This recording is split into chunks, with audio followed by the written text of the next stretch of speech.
नमस्कार, मी मृणाली पिळणकर. तुम्ही पाहत आहात LS मराठी. पाहुयात काही महत्त्वाच्या घडामोडी. अवकाळी पावसासह गारपीट होणार. हा आठवडा पावसाचा. 30, 31 मार्च आणि 1 एप्रिल रोजी महाराष्ट्रातील बहुतांश जिल्ह्यात काही ठिकाणी मेघगर्जनेसह पावसाची शक्यता. सोलापूरच्या नान्नजमध्ये वादळी वाऱ्यासह झालेल्या पावसानं 1.25 एकर द्राक्षबाग भुईसपाट. अस्मानी संकटानं लाखो रुपयांचं नुकसान. शेतकरी पुन्हा संकटात. वाशिम जिल्ह्यातील 75 लघु प्रकल्पांत केवळ 27.8% जलसाठा शिल्लक. भीषण पाणी टंचाईची शक्यता. ग्रामीण भागात जनावरांच्या पिण्याच्या पाण्याचा प्रश्न ऐरणीवर येण्याची शक्यता.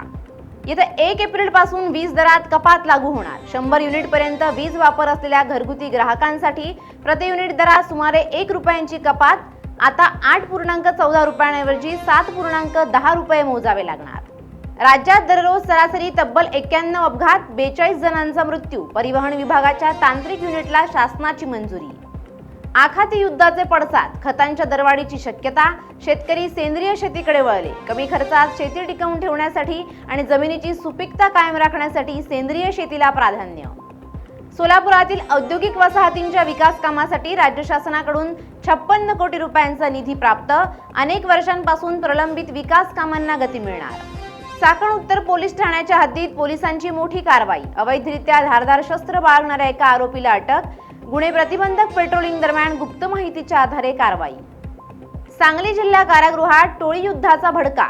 2 सराईत गुन्हेगारांना बेदम मारहाण.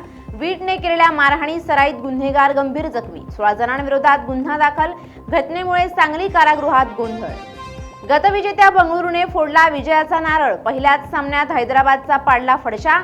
पॉइंट टेबलमध्ये उघडलं खातं. या होत्या आताच्या घडीच्या काही महत्त्वाच्या बातम्या. अशाच महत्त्वाच्या बातम्यांसाठी पाहत रहा LS मराठी.